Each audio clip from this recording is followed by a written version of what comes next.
Hello, everyone. Catchy1383 with Catchy Gaming, and I'm doing another repair video. Well, I guess I don't know if it's so much repair, but I was recapping my 64 in the last one. But this one, I'm doing a Game Boy Advance SP. Now, the port that allows you to insert the link cable that allows you to connect to other Game Boy Advances or the GameCube came broken on this one.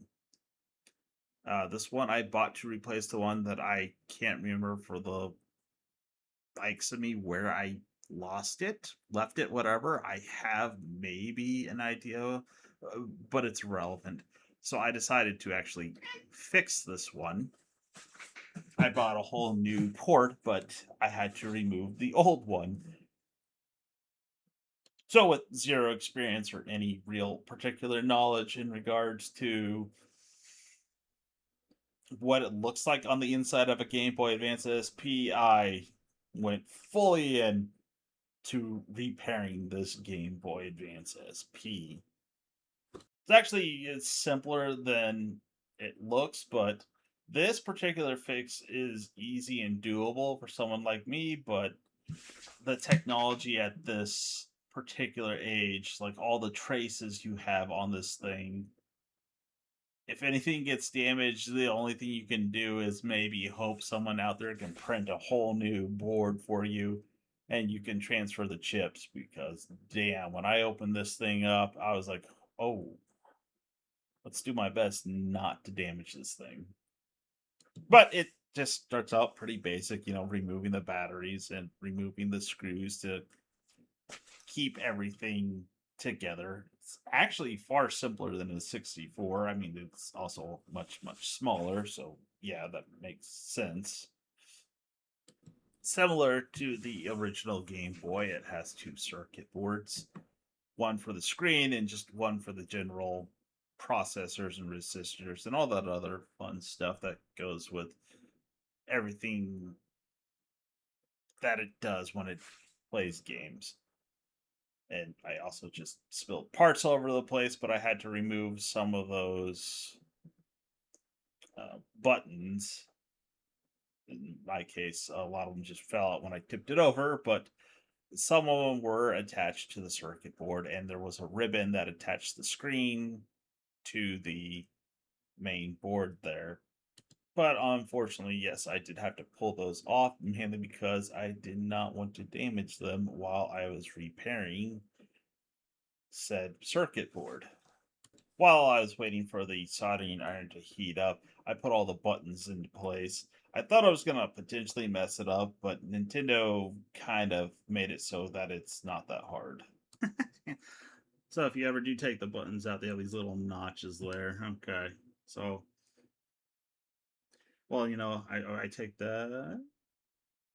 Yeah, no, it's idiot proof. Okay.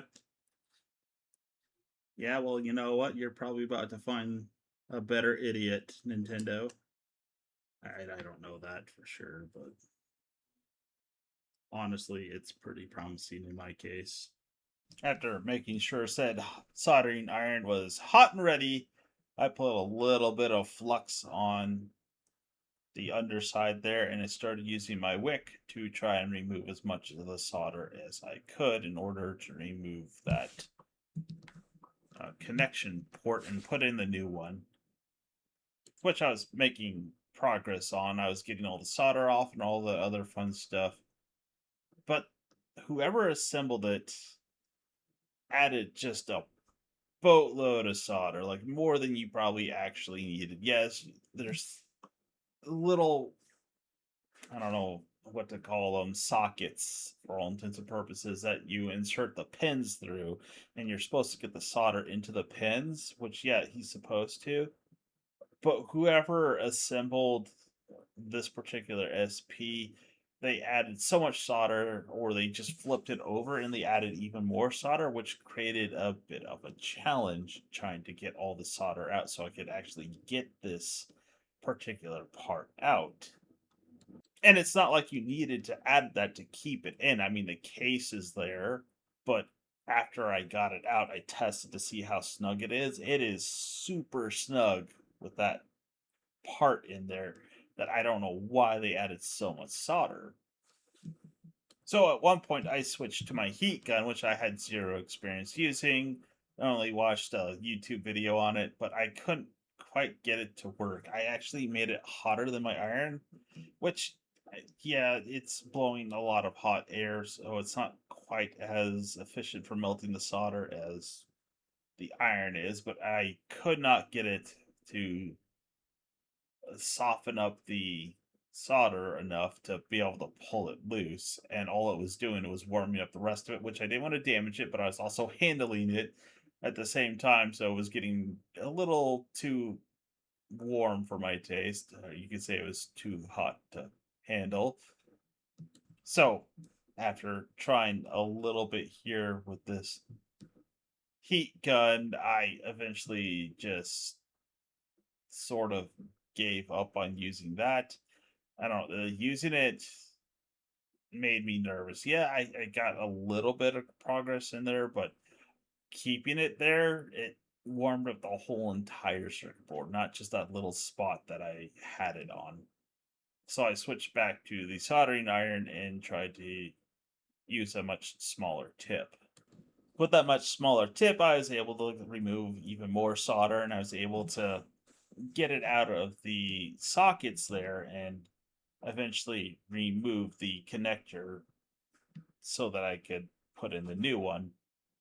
But I was just totally scared that I mangled one of them because there was so much solder and it just kept flowing back into that little socket that I was just afraid that I messed up the board.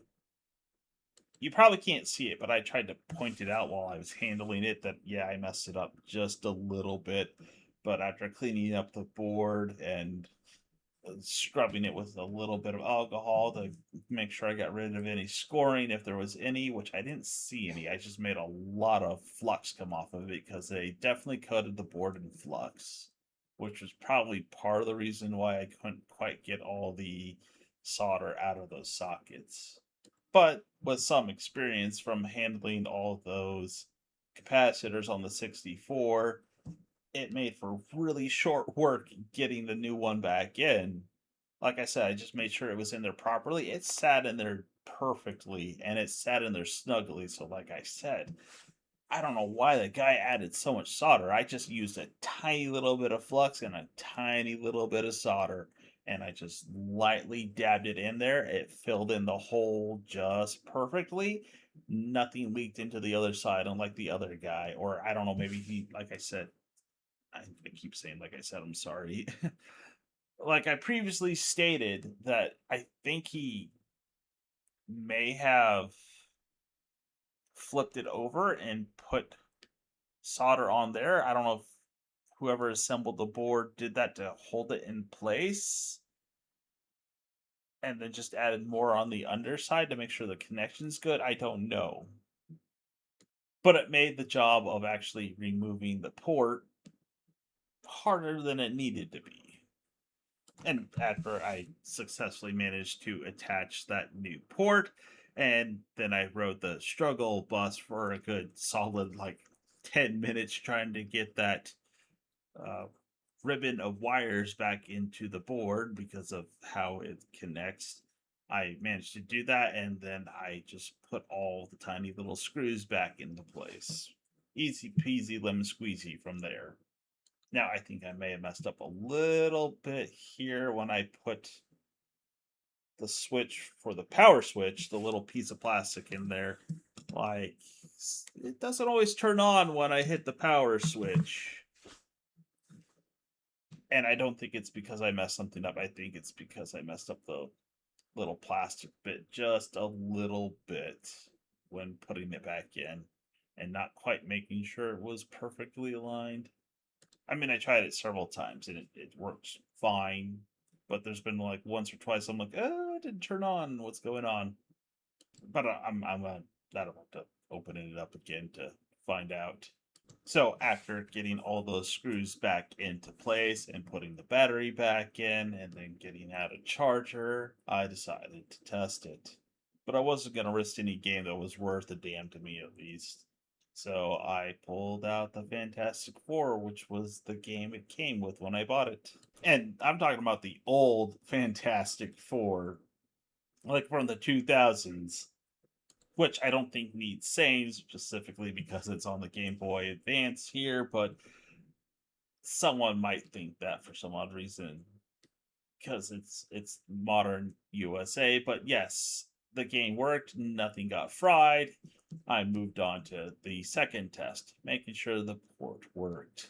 After having to find some of my rechargeable batteries and put them on the charger for a bit, because I don't have another Game Boy Advance SP, so I had to find double A batteries for my older one.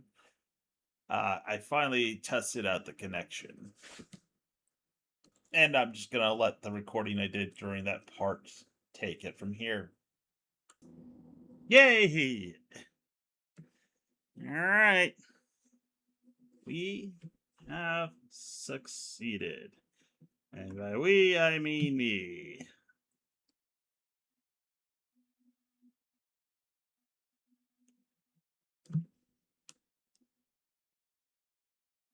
All right, I think that's good enough. Woo! Repaired my Game Boy Advance SP.